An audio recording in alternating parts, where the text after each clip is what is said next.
Hello दोस्तों। तो स्वागत है आप सभी का। जैसे कि हमारी जो एनसीईआरटी प्रश्नों की जो सीरीज चल रही है उसके लास्ट पार्ट में मैंने आपको 5 क्वेश्चन तक करा दिए थे। अभी हम 6वां क्वेश्चन स्टार्ट करेंगे। आगे बढ़ते हुए देखते हैं 6वां क्वेश्चन अपना। देखो, 15 मीटर लंबे एवं 6 गुणा 10 की घात -7 मीटर स्क्वायर अनुप्रस्थ काठ वाले तार से उपेक्षणीय धारा प्रवाहित की गई और इसका प्रतिरोध 5 ओम मापा गया। प्रायोगिक ताप पर तार के पदार्थ की प्रतिरोधकता क्या होगी। तो भाई कोई हमें तार दिया है, उसकी हमें लंबाई दी है और क्या दिया है, उसका क्षेत्रफल दिया है और उसका प्रतिरोध दिया है। ठीक है ना। और निकालनी क्या है, उसकी प्रतिरोधकता निकालनी है। तो बड़े ही प्यार से देखेंगे इस सवाल को। तो देखो सभी बच्चे, ये कोई हमारे पास तार है 15 मीटर लंबाई का। ठीक है, 15 मीटर लंबाई का ये क्या है, तार है। और ये वाला जो इसका जो क्षेत्रफल है ए, और इसका जो प्रतिरोध है हमारे पास कितना है भैया, 5 ओम। 5 ओम है ना। ठीक है। और इसका निकालना क्या है, प्रतिरोधक निकालना है। तो पहले लिखेंगे जो हमारे पास है चीज़ें। तार की लंबाई, तार की लंबाई कितनी है हमारे पास, L बराबर 15 मीटर। ओके। उसके बाद है तार की अनुप्रस्थ काठ का क्षेत्रफल, अनुप्रस्थ काठ का क्षेत्रफल है ए, वो कितना है 6 गुणा 10 की घात -7 मीटर स्क्वायर। ठीक है। उसके बाद हमारे पास है तार का प्रतिरोध। तार का प्रतिरोध वो कितना है हमारे पास, R बराबर 5 ओम। ठीक है। और निकालनी क्या है हमको, प्रतिरोधकता। क्या निकालनी है, प्रतिरोधकता। प्रतिरोधकता मतलब रो, ये निकालना है। तो वी नो डैट, हम जानते हैं इसका फॉर्मूला कि R बराबर रो L अपॉन ए होता है। तो रो निकालनी है तो इसके लिए हो जाएगा रो, ए को इधर भेज देंगे, आर ए और एल को नीचे एल। तो रो के लिए हमारे पास ये वाला फॉर्मूला बन जाएगा। तो भैया रख दो सीधी सीधी वैल्यू। रो बराबर आर की वैल्यू क्या है हमारे पास 5 ओम, ए की वैल्यू है 6 गुणा 10 की घात -7 और एल है जो लंबाई है वो है 15। 5 दिया 15 और 3 दूनी 6। तो जो हमारी प्रतिरोधकता आ गई 2 गुणा 10 की घात -7 ओम मीटर। यही अच्छा सा आपके सवाल का क्या है, आंसर है बच्चे। ठीक है। अब अगला सवाल देखते हैं। तो अभी दोस्तों देखते हैं 7वां प्रश्न। सिल्वर के किसी तार का 27.5 डिग्री सेल्सियस पर प्रतिरोध 2.1 ओम और 100 डिग्री सेल्सियस पर प्रतिरोध 2.7 ओम है। सिल्वर की प्रतिरोधकता ताप गुणांक ज्ञात कीजिए। तो भैया मैंने पहले जो 5वां प्रश्न था सेम में से इसका फॉर्मूला बताया था। हमें क्या क्या दिया है, पहले वाला क्या दिया है, टेम्परेचर दिया है, और पहले वाले का क्या दिया है, रेजिस्टेंस दिया है शुरुआत का, फिर बाद का टेम्परेचर है और बाद का प्रतिरोधक है। ठीक है। और ताप गुणांक यानी कि अल्फा निकालना है। तो देखो इसका प्यारा सा फॉर्मूला है। देखो हमें हमारे पास क्या क्या है, टी नोट यानी कि पहले वाला टेम्परेचर 27.5 डिग्री सेल्सियस और आर नोट यानी कि पहले वाला प्रतिरोधक 2.1 ओम। टी यानी कि बाद वाला टेम्परेचर कितना आया 100 डिग्री सेल्सियस था। ठीक है। अब उसके बाद है हमारे पास आर टी यानी कि बाद वाला 100 डिग्री सेल्सियस पर जो टेम्परेचर है वो कितना है 2.7 ओम। निकालना क्या है, ताप गुणांक यानी कि अल्फा निकालना है हमें। ठीक है। ताप गुणांक कैसे निकालेंगे, इसका फॉर्मूला क्या था बताया था मैंने, ये होता है RT बराबर R0 1 प्लस अल्फ़ा, यानी कि पहले वाला वो बाद वाला टेम्परेचर में से माइनस पहले वाला टेम्परेचर को घटा देते हैं, और ये फॉर्मूला है हमारे पास। ठीक है, तो हमें निकालना क्या है, अल्फ़ा निकालना है। तो इसका इसमें गुणा करके ये आ जाएगा, जो हमने पहले ही बता दिया वो निकाली थी हमने, RT माइनस R0, और नीचे आ जाएगा R0 T माइनस T0 बराबर अल्फ़ा। तो अल्फ़ा के लिए ये वाला फॉर्मूला आ जाएगा। इसके बाद हम वैल्यूज़ रख देते हैं इनकी। RT की वैल्यू कितनी है भैया, 2.7, अल्फ़ा बराबर 2.7 माइनस, और R0 की वैल्यू कितनी है, 2.1। ठीक है, उसके बाद R0 की वैल्यू 2.1, T कितना है हमारे पास 100 माइनस T0 कितना है 27.5 डिग्री सेल्सियस। तो देखेंगे भैया 2.7 माइनस 2.1 करेंगे तो ये आएगा 0.6। ओके, उसके बाद 2.1 इंटू 100 माइनस करेंगे ये 27.5 यानी 27.5, तो ये आएगा 72.5।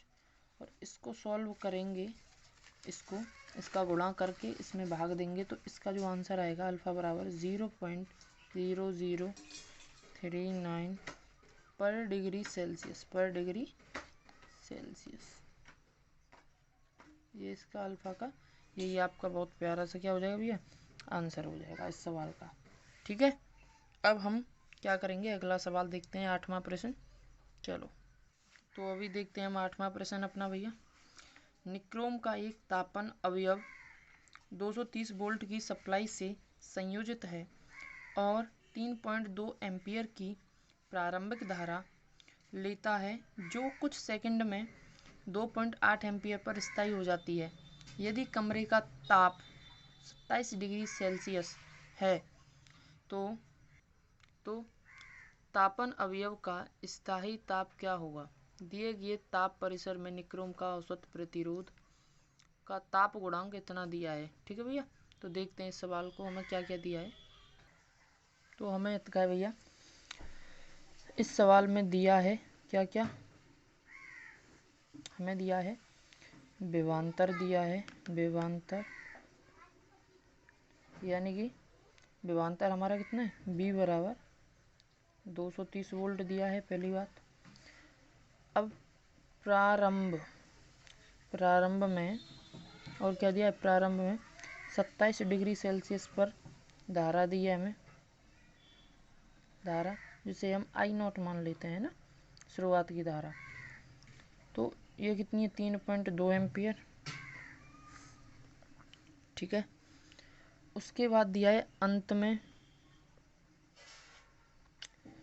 कितना टेम्परेचर, T ताप पर जो धारा दी है हमें, यानी कि भाई I0 है, T ताप पर तो IT कितनी हो जाएगी, 2.8 एम्पियर दी है। ओके, और क्या दिया है, कमरे का ताप जो दिया है हमें वो है 27 डिग्री सेल्सियस। अब दिया है क्या, प्रतिरोध गुणांक, प्रतिरोध का ताप गुणांक जो दिया है का ताप गुणांक हमें जो दिया है अल्फ़ा, वो दिया है 1.70 गुणा 10⁻⁻4 डिग्री पर सेल्सियस। इतनी चीज़ें दी हैं।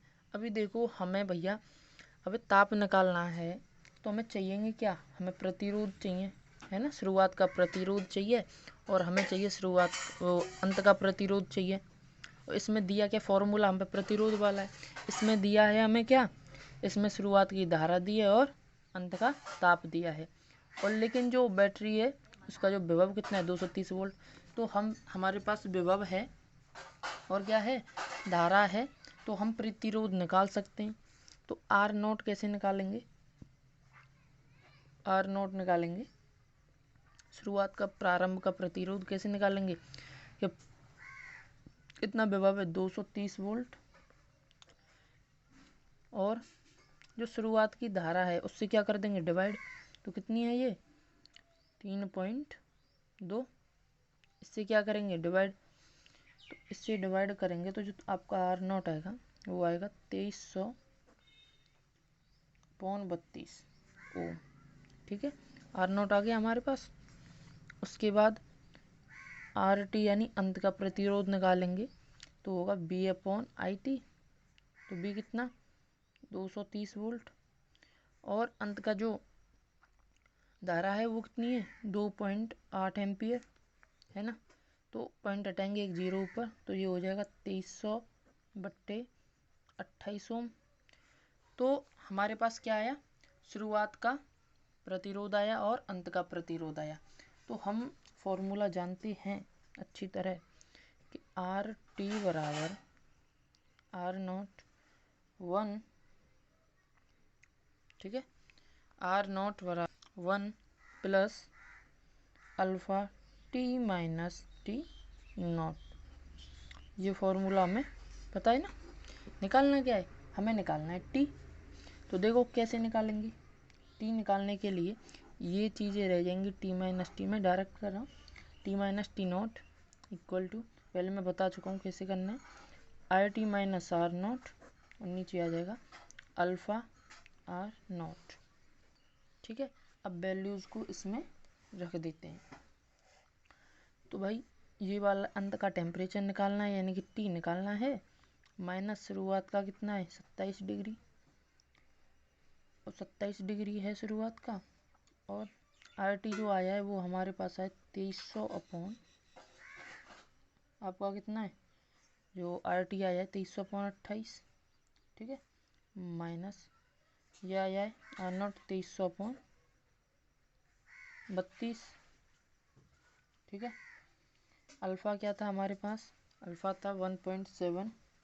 अच्छा, आर नॉट की वैल्यू कितनी फिर रखेंगे हम, आर नॉट क्या 2300/32, ठीक है, इंटू 1.70 इंटू 10⁻⁻4, इतना आ गया।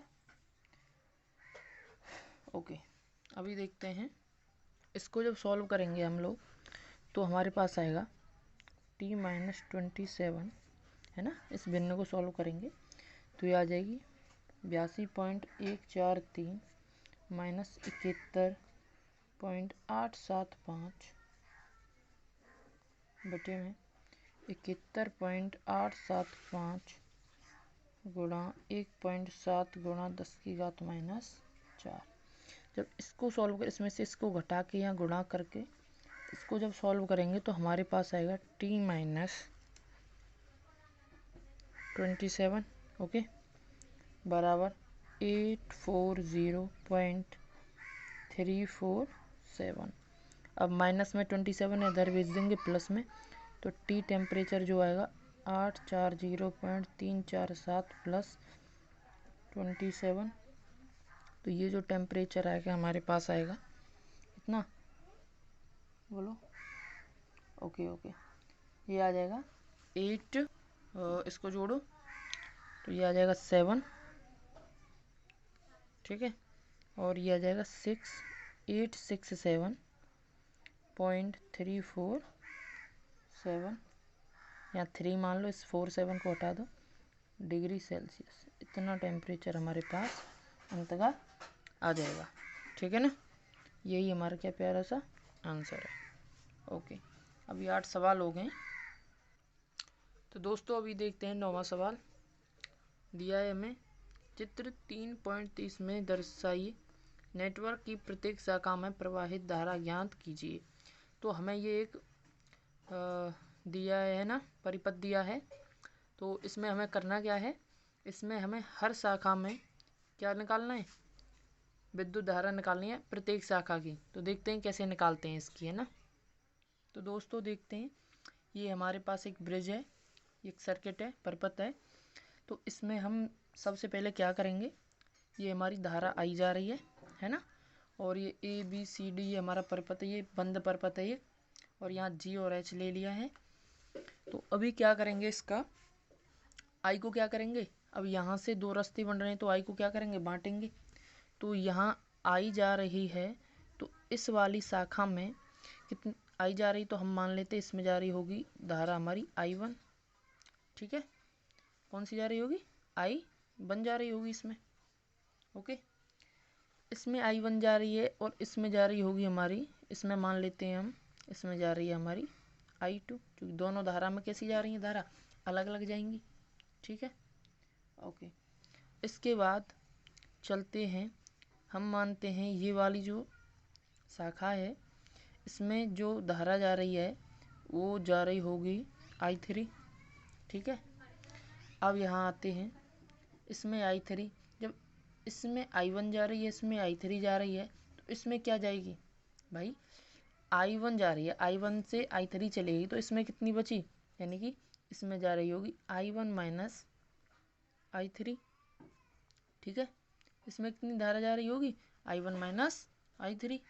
ओके, अब आ जाओ इस वाले में, यहाँ I2 जा रही है, यहाँ I3 जा रही है, तो ये दोनों धारा इसमें क्या करेंगी, मिल जाएंगी यहाँ दोनों आके। तो इसमें जा रही होगी आपकी I2 प्लस I3, कितनी धारा जा रही होगी, I2 प्लस I3 धारा। अब यहाँ देखो, यहाँ जो निकल के आएगी, जो I निकल के आएगी, क्यों, I1 माइनस I3 और I2 प्लस I3, इनको जोड़ेंगे तो I3 और I3 हो जाएंगे कट, तो I1 प्लस I2 यहाँ से निकलेगी। अब जितनी धारा घुसी है, यानी कि I1 और I2 घुसी, और I1 प्लस I2 ही निकल रही है, किससे मिलकर बनी थी ये, I से ही तो निकली थी, तो I ही ये बन के क्या आ जाएगी, वापस आ जाएगी। यानी I किसके बराबर होगा, I1 प्लस I2 के बराबर होगा। आई होप कि आपको ये धारा का मतलब वितरण समझ में आ गया होगा। अभी देखते हैं हम अपने सवाल की तरफ, है ना, और इसको अब धारा निकालेंगे कैसे, हल कैसे करेंगे। तो देखो भैया, ये जो यहाँ हल है, सबसे पहले हम लेंगे एक तो ये बनेगा हमारे पास बंद लूप, है ना, और एक बनेगा ये। अब ये भी है तो एक बन जाएगा ये पूरा बंद लूप। ठीक है ना, तो अभी लेते हैं हम ABDA, सबसे पहले ABDA, इसको लेते हैं। ABDA पर किरचॉफ का नियम, किरचॉफ का नियम लगाने पर, सभी में क्या लगाएंगे, किरचॉफ का नियम लगाने पर। तो लगाओ भैया, तो किरचॉफ का नियम लगाएंगे, तो इसके कैसे चल रहे हैं, विपरीत चल रहे हैं। अच्छा, यहाँ से लेते हैं, यहाँ से 5 I2 से, है ना, तो ऐसे चलेंगे तो क्या होगा, ऐसे यहाँ से चले हम, ऐसे चले तो धारा की दिशा में चलते हैं तो क्या होती है, धारा माइनस में लेते हैं विभव, तो -5 I2। ओके, अब यहाँ से चले इधर, और धारा की विपरीत दिशा में क्या करते हैं, विभव को जुड़ता है ना, पढ़ा हो तो आपने। तो क्या होता है, विभव प्लस का लेते हैं, तो 5 I3 तो प्लस 5 I3, कोई दिक्कत। अब यहाँ से लेंगे, ऐसे चलेंगे विपरीत दिशा में, तो विभव क्या होगा, फिर जुड़ेगा, तो I1 और 10 ओम, तो यानी कि 10I1 plus 5 I3 minus 5 I2 बराबर 0। किरचॉफ का जो नियम है यही तो कहता है कि सभी विभवों का जो योग है कितना आता है भैया, बंद लूप में टोटल जो विभव का योग आता है वो आता है क्या, 0। ठीक है, अभी इससे 5 कॉमन करेंगे इसमें से और इधर भेजेंगे, वो तो 0 हो जाएगा, और यहाँ क्या बचेगा, 2I1 प्लस I3 माइनस कितना, I2, ये बचेगा ना, बराबर 0। ये हो गई हमारी क्वेश्चन नंबर 1। अब देखते हैं हम किसमें, B C D B, B देखो बी सी डी बी, इसमें लगाएंगे ऐसे ही हम किरचॉफ का इसमें भी नियम लगाएंगे। बी सी डी बी से हमें क्या मिलेगा, देखो 5I1 minus I3, 5I1 minus I3, 5I1 minus I3, इसके किसके, इस दिशा में चलेंगे, विपरीत दिशा में, तो क्या होगा 5I1 माइनस I3 आएगा ये।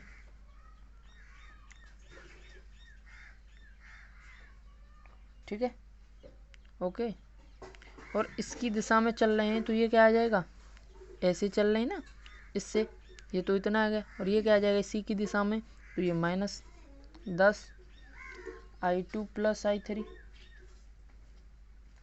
ओके, अब यहाँ से ऐसे चल रहे हैं, यहाँ से ये वाला, तो इसी की दिशा में क्या होगा, माइनस का साइन आएगा, तो फिर से -5I3। ओके, उसके बाद बराबर ये क्या हो जाएगा, ये भी 0 हो जाएगा बराबर। अब इसको जो सॉल्व करेंगे हम, इसको पूरे को सॉल्व करेंगे जब हम, तो हमारे पास क्या आएगा, देखो गुणा कर दो 5I1 माइनस 5, चलो एक काम करते हैं, इसमें से तीनों में से 5 कॉमन आ जाएगा, कॉमन को जर भेजेंगे तो क्या आ जाएगा, 0 हो जाएगा। तो यहाँ क्या बचेगा, I1 माइनस I3 माइनस, यहाँ बचा 2, तो यहाँ 2 से करेंगे मल्टीप्लाई। ठीक है, 2I2 माइनस का प्लस में करेंगे तो माइनस हो जाएगा, ये भी 2I3। अब यहाँ माइनस, यहाँ 5 कॉमन लिया था, यहाँ तो खैर I3 बराबर 0। ओके, तो देखो I1 है कहीं नहीं है, तो I1 को I1 ही लिख दो, I3 I3 I3, 1 2 3, तीनों किसके माइनस के, तो ये आ जाएगा -4I3 और -2I2। ओके, बराबर 0। इस इक्वेशन का नाम दे दो इक्वेशन नंबर 2। ओके, अभी देखो हमने ये वाला लूप ले लिया, ये वाला ले लिया। अब इसको लेने के लिए हमें लेना पड़ेगा ABC G और H और A, ऐसे बनाएंगे एक लूप। ठीक है ना, तो अभी क्या लेंगे हम, अभी लेंगे हम, तो भैया देखो अब किससे, हमारा लूप का नाम क्या है, ABC G H A से, इसमें भी लगाएंगे हम किरचॉफ का नियम। तो इसमें जब किरचॉफ का नियम लगाएंगे तो 10I1 plus 5I1 minus I3, ठीक है, प्लस 10I बराबर 10 आ जाएगा। ठीक है, आप लगा लेना, इतना मैंने लगा दिया है, इसको लगा लेना, नहीं ज़्यादा टाइम खिंच रहा है ना। अभी देखो तो ये आएगा हमारे पास 10I1 प्लस ये आ जाएगा हमारे पास 5, ये 5I1 आएगा, ठीक है ना, माइनस ये 5I3 आएगा, प्लस ये फिर 10I1, तो 10I बराबर आएगा ये 10। ओके, यहाँ देखो इसमें करना क्या है, I1 यानी कि 15I1 minus 5I3 plus 10I बराबर 10। ठीक है, अब इसमें से हम क्या कॉमन कर सकते हैं, 5 कॉमन कर सकते हैं इसमें से, और 5 कॉमन करके इधर इसका क्या हो जाएगा, डिवाइड हो जाएगा, तो 5 दूनी 10, यहाँ भी कितना बचेगा 10, तो इसमें से 5 कॉमन करेंगे तो आ जाएगा 3I1 माइनस यहाँ आ जाएगा I3 प्लस यहाँ आ जाएगा 2I बराबर 5 दूनी 10, तो यहाँ बचेगा 2, और इसको कर देंगे इक्वेशन नंबर 3। अब हमने तीन इक्वेशन निकाल ली हैं लूप के तीनों। अब इनको करना क्या है, बस इनको एक दूसरे से हल करना है। ठीक है ना, देखो अब क्या करना है, बिंदु जो ए है हमारा, बिंदु ए पर जंक्शन बन रहा है ना, संधि यानी कि जंक्शन यानी संधि के नियम से,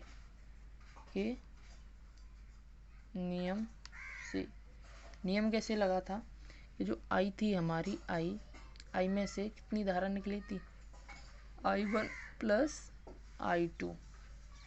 ठीक है, ये I बराबर क्या मिला हमें वहाँ से, I1 प्लस I2, जो संधि नियम हमने लगाया। तो ये क्या थी, इक्वेशन नंबर 4 डाल दो इसे। अब देखो समीकरण 4 से I का मान, समीकरण 4 से I का मान है जो भैया, मान समीकरण 3, किसमें, समीकरण 3 में रखने पर, समीकरण 3 में रखने पर। अब देखो समीकरण 4 कहाँ है, ये रहा, I है हमारे पास, I1 प्लस I2, और इसका मान किसमें, समीकरण 3 में रखने पर। देखो क्या था हमारा, समीकरण 3 था, 3I1 minus I3 plus 2I था। अब I का मान ये रहा, I का मान इसको रख देंगे यहाँ, यानी 2I को, I की जगह क्या रख देंगे, I1 प्लस I2, और यहाँ बराबर में 2 था ही हमारे पास। ठीक है, देखो 3I1 माइनस I3, यहाँ गुणा करो 2I1 प्लस 2I2 बराबर 2। ओके, तो 2I1 और 3I1, यानी कि कितना बचा, I1 बचा। ठीक है ना, कितना बचा, I1 बचा। और क्या हो जाएगा, रुको एक सेकेंड, बचेगा नहीं भैया, ये होगा 3I1 प्लस 2I1 यानी 5I1 होगा ये। ठीक है ना, और उसके बाद यहाँ आ जाएगा हमारा प्लस 2I2, और उसके बाद आएगा माइनस I3 बराबर 2। इसको समीकरण नंबर 5 डाल देते हैं। ठीक है, ये आया अब हमारे पास। अब यहाँ से हम निकालेंगे, देखो ये I3 है, तो अब इसको क्या करेंगे, देखो अभी समीकरण 5 व 1 को जोड़ने पर, अब समीकरण 1 पे जाओ और समीकरण 5 पे आओ, है ना, इन दोनों को जोड़ेंगे तो कुछ हमारे जो मान हैं क्या हो जाएंगे, कट जाएंगे, और कुछ संख्या हमारे पास बचेंगी। यानी समीकरण 5 तो ये है, और 1 को अपना पीछे देखते हैं अभी। है हमारा समीकरण क्या था, 2I plus I3 minus I2, और समीकरण 5 कहाँ है, ये रहा हमारे पास, 5 और 1 को जोड़ेंगे, ये समीकरण 1 है, और ये समीकरण 5 जोड़ो भैया, 5I1 plus 2I2 minus I3, है ना, बराबर, और 0 को और 2 में जोड़ेंगे तो ये तो 2 ही आएगा, है ना, इस साइड में। तो देखो भाई क्या कट रहा है, क्या पिट रहा है, देखो प्लस I3 और माइनस I3 ये कट जाएंगे, 2I1 प्लस 5I1 यानी कि ये हो जाएगा 7I1 माइनस I2 और प्लस 2I2, तो यहाँ बचेगा प्लस I2, और ये बराबर आ जाएगा 2 के, और इसको कर दो समीकरण नंबर 6। कितनी, समीकरण नंबर 6 इसको डाल दो। अभी देखो समीकरण 1 को, अभी जो लाए समीकरण 1 ये वाली, 4 से गुणा करके समीकरण 2, 4 से गुणा करके समीकरण 2 में जोड़ने पर क्या करेंगे, 4 से गुणा करेंगे, फिर 2 में जोड़ने पर वहाँ से कुछ वैल्यू हमें मिलेंगे जोड़ने पर।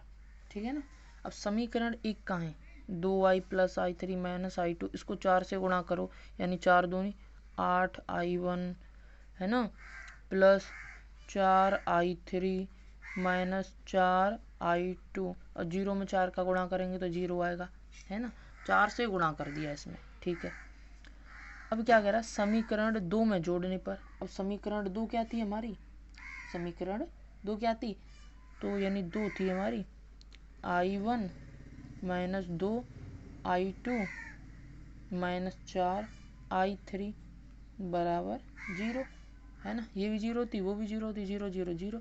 तो हमने 4 से 1 में गुणा क्यों किया, क्योंकि हमारे समीकरण 2 में 4 I3 और ये हमें क्या करना था, काटना था, इस वजह से 4 से हमने गुणा किया।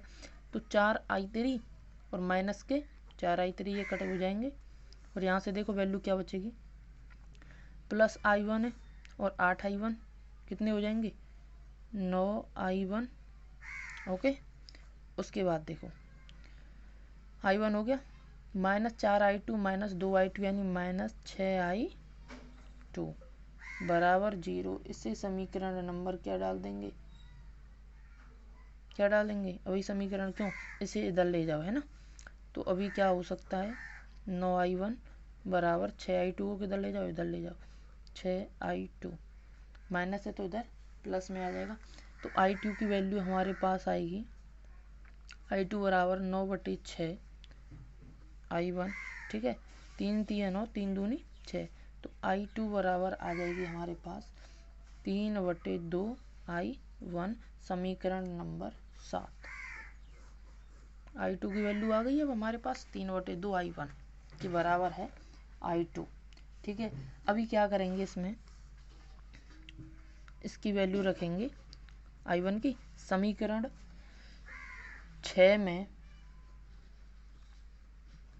मान रखने पर समीकरण जो 6 है, कहाँ है 6 हमारा समीकरण, ये रहा, इसमें मान रखने पर I2 का मान रख देंगे यहाँ, ठीक है।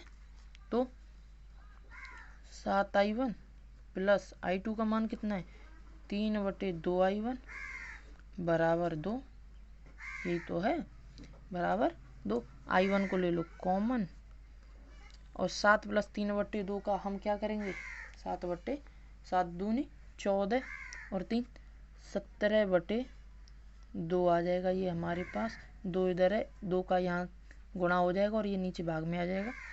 तो ये जो वैल्यू आएगी हमारे पास I1 बराबर आ जाएगी 4/17 एम्पियर। तो हमारे पास एक धारा आई 4/17 एम्पियर, कितनी आई, I1 की निकल आई, अब तो सभी की निकल आएगी, ठीक है। तो देखते हैं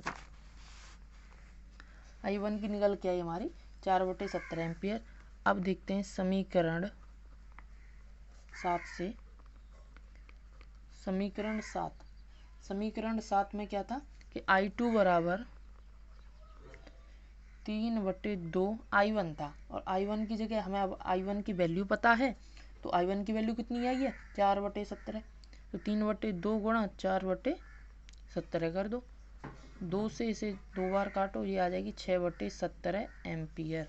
यानी कि जो I2 की वैल्यू आई अब हमारे पास 6/17 एम्पियर। अब हम प्रत्येक शाखा की वैल्यू निकाल सकते हैं। अब एक शाखा में कितनी थी हमारी, एक में थी I3 थी ना, तो समीकरण 1 से I3 की निकालो, समीकरण 1 से। तो समीकरण 1 में क्या था भैया, क्या था, समीकरण 1 में था ये वाला 2I1 minus I2 plus I3 बराबर 0 था। भाई I3 को इधर ही रहने देते हैं, इसको इधर ले जाएंगे तो I2 माइनस से प्लस और ये प्लस से माइनस 2I1, ये हो जाएगा ना। तो I3 निकालने के लिए I2 कितना आया है, 6/17 एम्पियर माइनस और 2 इंटू I1 कहाँ है, I1 कितना आया था हमारे पास, I1 कितना आया 4/17 एम्पियर, 4 दूनी 8, 17 17, यानी कि जो I3 आएगा हमारे पास माइनस के 8 और 6, 17 एलसीएम नीचे, यानी कि माइनस के 2/17 एम्पियर क्या आ गया, अब I3 आ गया, ठीक है। तो हमारे पास I1 आ गया, I2 आ गया और I3 भी हमारे पास आ गया है।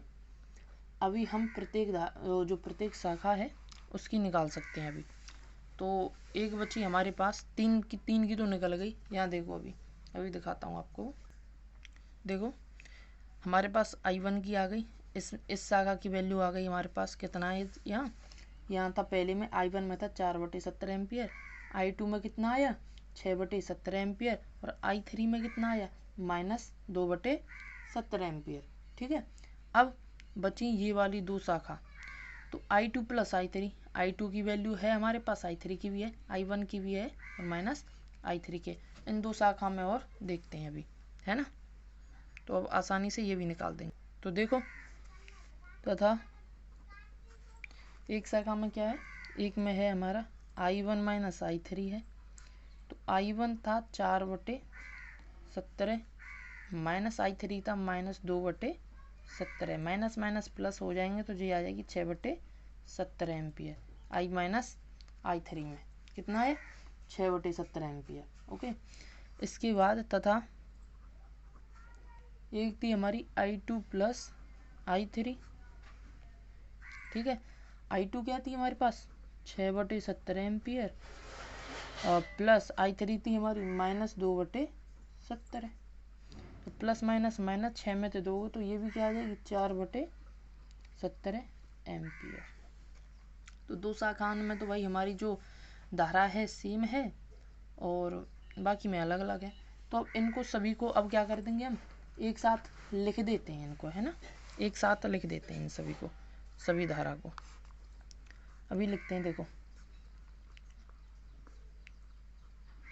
शाखा AB में, पहले AB शाखा में धारा है ना, कितनी है 7/17 एम्पियर। ठीक है, उसके बाद शाखा CD में धारा, CD में कितनी है -4/17 एम्पियर। ठीक है, उसके बाद जो AD में है, शाखा AD में भैया जो धारा है वो बराबर है BC के। BC में जो धारा है उसमें बराबर है, वो कितनी है हमारे पास 6/17 एम्पियर, है ना, 6/17 एम्पियर। देखो एक सेकेंड, देखो भाई, जो शाखा है हमारी, शाखा अब बची है BD में जो धारा है हमारी कितनी है -2/17 एम्पियर। यही हमारा बढ़िया सा आंसर है। आई होप आपको ये वीडियो अच्छी लगी होगी, तो लाइक करो, कमेंट करो, शेयर करो, सब्सक्राइब करो।